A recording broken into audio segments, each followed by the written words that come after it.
ಕೇವಲ ಬೆಂಗಳೂರು ಅಭಿವೃದ್ಧಿ ಒಂದೇ ಅಲ್ಲ, ಪರಿಸರಕ್ಕೂ ಕೂಡ ತನ್ನದೇ ಆದಂಥ ಕೊಡುಗೆಯನ್ನ ನೀಡಿ ಗಿನ್ನಿಸ್ ದಾಖಲೆಯನ್ನು ಬರೆದಿರುವಂತಹ ಬೆಂಗಳೂರು ಅಭಿವೃದ್ಧಿ ಪ್ರಾಧಿಕಾರ ಕೇವಲ 12 ಗಂಟೆಯಲ್ಲಿ 15 ಲಕ್ಷ ಗಿಡಗಳನ್ನು ನೆಟ್ಟು ಇಡೀ ದೇಶಕ್ಕೆ ಮಾದರಿಯಾಗಿದೆ.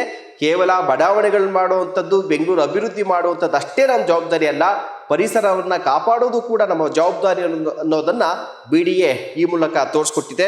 3 ಸ್ಥಳಗಳಲ್ಲಿ ಈ ಕಾರ್ಯಕ್ರಮವನ್ನು ಆಯೋಜನೆ ಮಾಡಲಾಗಿತ್ತು, ಗಿಡ ನೆಡುವಂತಹ ಕಾರ್ಯಕ್ರಮವನ್ನು.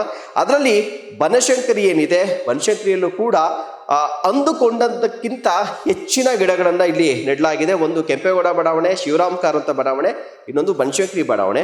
ಬನಶಂಕರಿ ಬಡಾವಣೆಯಲ್ಲಿ ಅಷ್ಟು ಸ್ಪೇಸ್ ಅಂದರೆ ಶಿವರಾಮ ಕಾರಂತ ಬಡಾವಣೆ ಅಥವಾ ಕೆಂಪೇಗೌಡ ಲೇಔಟ್ ಅಷ್ಟು ಜಾಗ ಅಲ್ಲಿ ಇಲ್ಲ. ಯಾಕೆಂದರೆ ಬನಶಂಕರಿ ಬಡಾವಣೆಯಲ್ಲಿ ಸಾಕಷ್ಟು ಈಗ ಆಲ್ರೆಡಿ ಡೆವಲಪ್ ಆಗಿ ಸಾಕಷ್ಟು ಮನೆಗಳಿದೆ. ಹೀಗಾಗಿ ಅಲ್ಲಿ ಇರುವಂತಹ ಜಾಗಗಳು, ಖಾಲಿ ಇರುವಂತಹ ಜಾಗಗಳೇನಿದೆಯಲ್ಲ, ಮರಗಳನ್ನು ನೆಡೋದು, ಗಿಡ ನೆಡೋದಕ್ಕೆ ಆ ಜಾಗಗಳನ್ನು ಗುರುತಿಸಿದೆ. ಒಟ್ಟು 10 ಸ್ಥಳಗಳನ್ನು BDA ಗುರುತಿಸಿತ್ತು.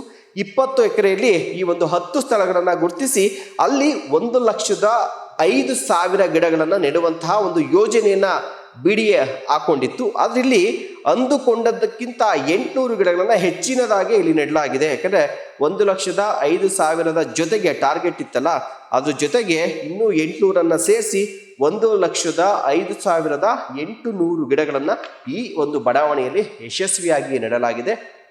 ಅಲ್ಲಿ ಏನು BDA ಅಧಿಕಾರಿಗಳು ಅದಕ್ಕೆ ಸಂಬಂಧಪಟ್ಟಂತೆ ಈ ಒಂದು ಕಾರ್ಯಾಚರಣೆಗೆ, ಈ ಒಂದು ಕಾರ್ಯಕ್ರಮಕ್ಕೆ ಸಂಬಂಧಪಟ್ಟಂತೆ ವಿವಿಧ ಇಲಾಖೆಯ ಸಿಬ್ಬಂದಿಗಳು, ಜೊತೆಗೆ ಸ್ವಯಂ ಸೇವಕರು, NGOಗಳು, ಜೊತೆಗೆ ಪರಿಸರವಾದಿಗಳು, ಜೊತೆಗೆ ಮಕ್ಕಳು, ಮಹಿಳೆಯರು, ಯುವತಿಯರು, ಯುವಕರು ಎಲ್ಲರೂ ಸೇರಿ ಈ ಒಂದು ಕಾರ್ಯಕ್ರಮದಲ್ಲಿ ಭಾಗಿಯಾಗಿ ಪರಿಸರ ಕಾಳಜಿಯನ್ನು ಮೆರೆದಿದ್ದಾರೆ. BDA ಕೂಡ ಅಷ್ಟೇ ಈ ಕಾರ್ಯಕ್ರಮ ಯಶಸ್ವಿ ಆಗಬೇಕು ಅಂತ ಹಲವು ದಿನಗಳಿಂದ ಎಲ್ಲ ವ್ಯವಸ್ಥೆಯನ್ನು ಮಾಡಿಕೊಂಡಿತ್ತು. ಆ ಒಂದು ವ್ಯವಸ್ಥೆಯಲ್ಲಿ ಕಾರ್ಯಕ್ರಮ ಸುಸೂತ್ರವಾಗಿ ನಡೆದಿದೆ, ಯಶಸ್ವಿ ಆಗಿದೆ ಅನ್ನೋದಕ್ಕೆ ಟಾರ್ಗೆಟ್ಗಿನ್ನ 800 ಗಿಡಗಳನ್ನು ಹೆಚ್ಚಿನದಾಗೆ ಇಲ್ಲಿ ನೆಟ್ಟಿದ್ದಾರಲ್ಲ, ಅದರಲ್ಲೇ ಗೊತ್ತಾಗ್ತಿದೆ ಇಲ್ಲಿ ಕಾರ್ಯಕ್ರಮ ಬಹಳ ಯಶಸ್ವಿ ಆಗಿದೆ ಅನ್ನುವಂಥದ್ದು.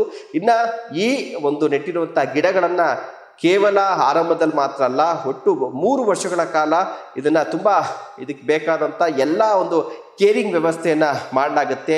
ಜಿಯೋ ಟ್ಯಾಗಿಂಗ್ ಆಗಿರ್ಬೋದು, GIS ಮ್ಯಾಪಿಂಗ್ ಆಗಿರ್ಬೋದು, ಜೊತೆಗೆ ಡ್ರೋನ್ ಸರ್ವೆ ಮೂಲಕ ಎಲ್ಲವೂ ಕೂಡ ವೀಕ್ಷಣೆ ಮಾಡಲಾಗ್ತಾ ಇತ್ತು. ಅದಕ್ಕೆ ಬೇಕಾದಂಥ ನೀರು, ಗೊಬ್ಬರ ಎಲ್ಲವನ್ನ ಕೂಡ 3 ವರ್ಷಗಳ ಕಾಲ ಕೊಟ್ಟು ಆ ಗಿಡಗಳು ಮರಗಳಾಗಿ ಅದಕ್ಕೆ ಅದರಷ್ಟಕ್ಕದೇ ಒಂದು ಆರೈಕೆಯನ್ನು ಮಾಡಿಕೊಂಡು ದೃಢವಾಗಿ ನಿಲ್ಲೋವರೆಗೂ ಕೂಡ ಅದರ ಆರೈಕೆಯನ್ನು BDA ಮಾಡುತ್ತೆ ಅನ್ನುವಂಥದ್ದೇ ಗುಡ್ ನ್ಯೂಸ್.